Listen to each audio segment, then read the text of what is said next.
زندانوں میں قیدی ہیں، جیلوں میں ہیں، کیا جس کو جو خدا کی پرواہ کرنے والا ہو وہ بے گناہ لوگوں کو جیلوں میں ڈال سکتا ہے، ان کی ماں بہنوں کو اٹھا سکتا ہے؟ لا یزید الظالمین اللہ کا خسارہ۔ قرآن جب یہ ناپاک دل رکھنے والے جن میں خوف خدا نہیں ہے، تقوی نہیں ہے، پرہیزگاری نہیں ہے، اگر ان میں بھی قرآن جائے نا تو ان کو اور نقصان پہنچائے گا۔ قرآن خدا نے ہدایت ہے متقین کے لیے، ظالم یعنی جس کا اندر پلید ہے، جس کا اندر متعفن ہے، گند ہے۔ اب دودھ کے اندر، برتن کے اندر پہلے اگر نجاست ہو تو دودھ ڈالیں گے تو بھی نجس ہو جائے گا۔ لہذا ہمارے وطن کی حالت ایسی ہے، نگفتہ ہے، ہمارے جوانوں کو روزگار نہیں ملتا، وطن سے بھاگ رہے ہیں اور سمندروں میں ڈوب کے جانے دے رہے ہیں، کچھ زندانوں میں جیلوں میں قیدی ہیں، حکمران بے رحم ہیں، ان کو ترس نہیں آتا اپنے عوام پر، کوئی خوف خدا نہیں ہے، اور ہمارا وطن تو وہ برباد ہو رہا ہے۔ بالخصوص اس وقت کرم جو ہے، کرم حاصلے میں ہے، ہمارے حکمران ہماری مظلومی کا تماشا دیکھ رہے ہیں، ہمارے ماؤں بہنوں بچوں کی مشکلات کا تماشا دیکھ رہے ہیں، ہمارے ان بچوں کی مشکلات کا تماشا دیکھ رہے ہیں جو باہر کام کرتے تھے، واپس نہیں جا پا رہے، اوورسیز تھے یا باہر پڑھتے تھے کالج یونیورسٹیوں میں، وہاں جا نہیں پا رہے۔ بے رحم حکمران، احمق حکمران، ظالم حکمران اور انسانوں کے عوام دشمن حکمران۔ آپ ذہن میں رکھ لو، جو عوام کا دشمن ہوتا ہے وہ اللہ کا بھی دشمن ہوتا ہے۔ ہم روایات کے اندر ہے کہ لوگ خدا کا خانوادہ ہیں، لوگ خدا کا خانوادہ ہیں، روایات میں ہے کہ جو اللہ کے مخلوق کا، اللہ کے بندوں کا دشمن ہے وہ خدا کا بھی دشمن ہے۔ کیا کسی کو شک ہے کہ ہمارے حکمران عوام کے دشمن ہیں؟ کچھ شک ہے؟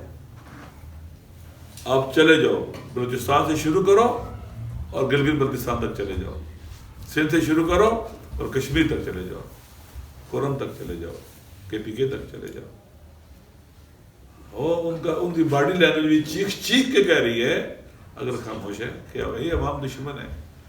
اور عوام دشمن، میں نے پہلے کہا خدا کے دشمن ہے۔ خدا کے دشمن جب غالب آ جائیں، قبضہ کر لیں، اپنے ہاتھ میں قدرت لے لیں، پھر خدا کا ایک دشمن فرعون تھا، پھر آپ کو پتہ ہے کہ وہ نسل کشی کرتے ہیں، لد الخصام ہوتے ہیں، بدترین دشمن، فساد برپا کرتے ہیں، تباہ برباد کرتے ہیں، معاشروں کو، گھروں کو اجاڑتے ہیں۔ باڑہ چناب اس وقت پاکستان کے سسٹم کے جو پیکرز پر گہرا زخم ہے جو رس رہا ہے۔ ماہ رمضان ہے، لوگوں کی آہوں سے ڈریں، لوگوں کی فریاد سے ڈریں، خدا کے بندوں کو جو ظلم ہے تم نے ڈالا ہوا ہے، ظلم کرے اس سے بچو، ڈرو، خوف سے توبہ کرو، توبہ کرو۔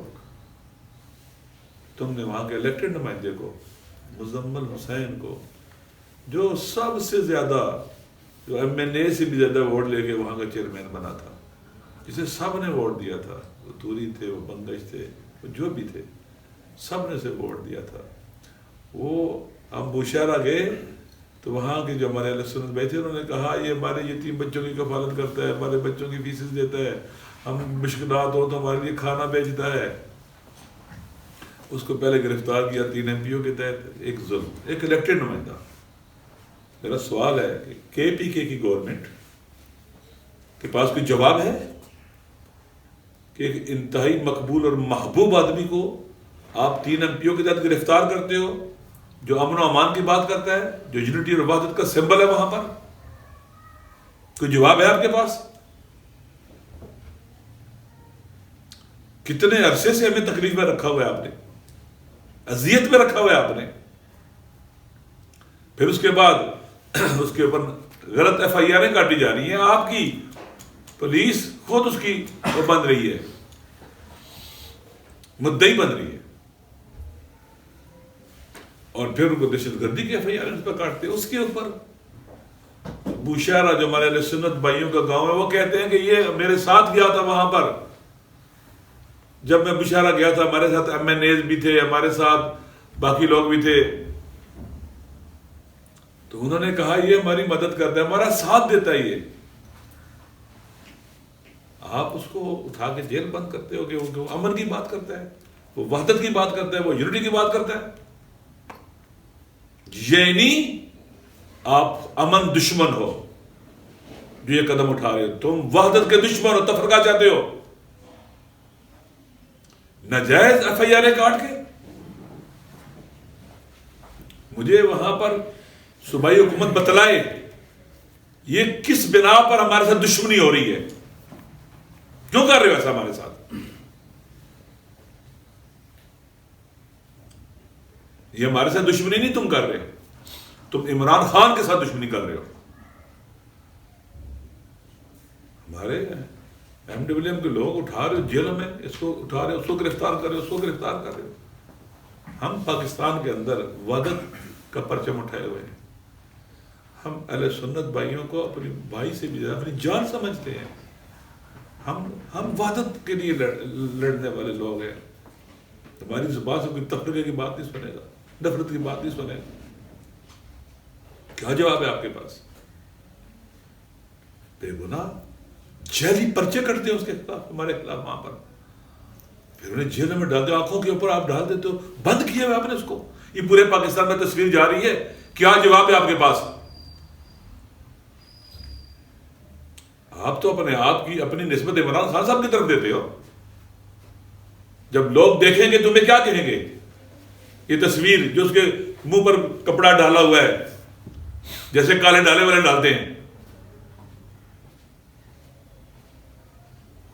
مجھے دکھ ہے, یقین کر لیں سخت اذیت اور تکلیف میں ہوں میں. ایک طرف پڑا چنار کے بے گناہ لوگ مہینوں سے محاصرے میں, مشکلات میں, سردی, بارشیں, برفباری, عورتیں, بچے, معصوم بچے, لوگ محاصرے میں. کس کے محاصرے میں؟ مان لو تم لوگ جو ایک تھوڑا سا علاقہ کلیئر نہیں کر سکتے ہو, مان لو تم نااہل ہو, تم انکمپیٹنٹ ہو, چاہے وہ مرکز ہو, چاہے وہ صوبہ ہو, چاہے وہ جن کی ذمہ داری ہے امن و امان قائم کرنا ان کی. تب تک امتحان لو گے. ہم کربلا والوں کے ماننے والے ہیں. تم شکست کھاؤ جاؤ گے, ہمارا صبر شکست نہیں کھائے گا, اور ہم اپنے صبر سے تمہیں شکست دیں گے. میں پورے پاکستان کے پاکستانیوں سے کہتا ہوں, یہ لوگ ہیں ہمارے پر مسلط, یہ آزادی کے دشمن ہم پر مسلط ہیں. ان کی آزادی کو یہ ہمارا بنایا ہوا انہوں نے. یہ آزادی کے دشمن ہیں, یہ بنیادی انسانی حقوق کو پاؤں تلے روندے والے ہیں. کوئی فرق نہیں ان سب میں. لہذا مجھے دکھ سے کہنا پڑتا ہے, ہمارے پی ٹی آئی کے دوستوں کو دیکھنا چاہیے, ہمارے دکھ, درد اور غم میں برابر کے شریک ہونا چاہیے قرم والوں کے. میں کسی مسئلہ کی بات نہیں کرتا ہوں, میں کسی قوم اور قبیلے کی بات نہیں کرتا ہوں, میں سب پاکستانیوں کی, سب اہل قرم کی بات کرتا ہوں, سب کی بات کرتا ہوں. آپ کو پتا ہے کہ جب وہاں کارروائی سے وہاں پر غذائیہ جناز پہنچی تو انہوں نے جہاں پر اہل تشیعوں کو تقسیم کی, خود اہل تشیع نے اہل سنت بھائیوں کے علاقوں میں جا کر تقسیم کی ہیں. وہ ہمارے بھائی ہیں, ہماری جان ہے.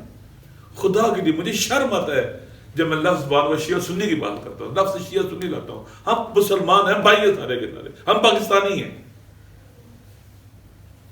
اس لیے ہمیں پتہ ہے کہ ہمیں سزا دینے والے خود غرض لوگ ہیں. ہمیں اس لیے سزا دے رہے ہیں کہ ہم باوفا ہیں, ہمیں اس لیے سزا دے رہے ہیں کہ ہم ایثار اور قربانی کا جذبہ رکھتے ہیں. ہمیں اس لیے ہمارے ساتھ زیادتی ہو رہی ہے, ہمارے ساتھ ایسا کیا جا رہا ہے, سزا دی جا رہی ہے کہ ہم نے کبھی بھی خیانت نہیں کی جس کے ساتھ کھڑے ہوئے. اور اس راستے پہ جہاں کھڑے ہیں یہ سچائی کا راستہ ہے, آزادی اور حریت کا راستہ ہے. ہم تو اپنی جانیں دینے کے لیے تیار ہیں اس راستے پہ. ابھی تو ہم نے کچھ نہیں دیا ہے, ہم اپنی جانیں دے دیں گے. اس راستے سے کوئی نہیں ہٹا سکتا. عمران خان کو ہم سمجھتے ہیں کہ اس راستے پر سچائی کے ساتھ کھڑا ہے. عمران خان اس راستے پر سچائی کے ساتھ کھڑا ہے, ہم اس کے ساتھ ہیں.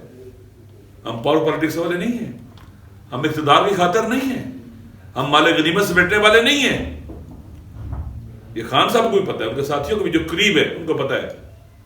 ہم اس آزادی کی جنگ میں، وطن کے استقلال کی جنگ میں، حریت کی جنگ میں، پاکستان کو باوقار ملک بنانے کی جنگ میں، لوگوں کو ان کے حقوق دلوانے کی جنگ میں، عدل کے نفاذ کی جنگ میں ہم انشاءاللہ کبھی اس راستے کو نہیں چھوڑیں گے اور عمران خان کے ساتھ کھڑے رہیں گے. ذہن میں رکھ لو، جو بھی سوچتا ہے کہ اس طرح کے گھٹیا ہتھ کنڈے استعمال کر کے ہمیں جدا کرے گا، وہ جدا نہیں کر سکتا، کیونکہ ہم ایک راستے کے لیے ایک منزل ہے ہماری، اور ہم اس پہ جان دے دیں گے. آپ یقین کر لیں، جان دے دیں گے، پیچھے نہیں ہٹیں گے. ہمیں نہ کوئی لالچ سے خرید سکتا ہے، لالچ دے کے ہمیں راستے سے ہٹا سکتا ہے، نہ ڈرا کے ہٹا سکتا ہے، نہ دھوکہ دے کے ہٹا سکتا ہے. ہم انشاءاللہ اس راستے پہ ڈٹے رہیں گے. پاڑا چنار کے مظلوموں کا صبر اور ان کی جو آہیں خدا کی بارگاہ میں جاری ہیں، ان ظالموں کو ذل و رسوا کرے گا، اور آپ دیکھیں گے یہ نشان عبرت بنیں گے انشاءاللہ العزیز. خداوند متعال کی بارگاہ میں دعا ہے ماہ رمضان میں ان مظلوموں کی نصرت فرمائے، اور ہر وہ شخص جو اس حساس دور میں جب پاکستان کے عوام اس ملک کو آزاد کرانے کے لیے اکٹھے ہیں، حقیقی آزادی کے لیے اکٹھے ہیں، ملک کے اندر رول آف لا کے لیے اکٹھے ہیں، آئین کی سپریمیسی کے لیے اکٹھے ہیں، اور یہ پشت پہ خنجر مارنے والوں کو خداوند متعال انشاءاللہ ضرور رسوا کرے گا اور ان کے عبرتناک انجام تک انہیں خدا لے کے جائے گا. والسلام علیکم ورحمۃ اللہ وبرکاتہ. سے بھی حیوانوں سے بدتر ہو جاتے ہیں. ماہ رمضان ہے، ہم جس وطن میں رہ رہے ہیں، ہمارے اہل وطن کے کئی دکھ درد اور رنج ہیں. کچھ ایسے ہیں جن کے پاس افطاری کے لیے کچھ نہیں ہے، سحری کے لیے کچھ نہیں ہے. غربت ہے، ان کے گھروں میں غربت ہے، غربت کی خزاں ہے جو ان کی سوچوں کی زمین کو بھی بنجر کر دیتی ہے، ان کے دل و دماغ کو بھی بعض اوقات بنجر کر دیتی ہے. قاد الفقر یکون کفرا. مولا علی فرماتے ہیں علیہ الصلوۃ والسلام کے فقر اور غربت انسان کو کفر کے قریب لے جاتی ہے. انسان وہاں پہنچ جاتا ہے، غریب ہے، پریشان حال ہے، مشکلات کا شکار ہے، ناامنی کا شکار ہے. آئے دن ان کے عزیز ان سے بچھڑ جاتے ہیں، مار دیے جاتے ہیں، ان سے جینے کا حق چھین لیا جاتا ہے. کہاں تقویٰ ہے، کہاں خدا کی پرواہ ہے. کتنی کرپشن ہے، کتنا فساد ہے، کتنا ظلم ہے.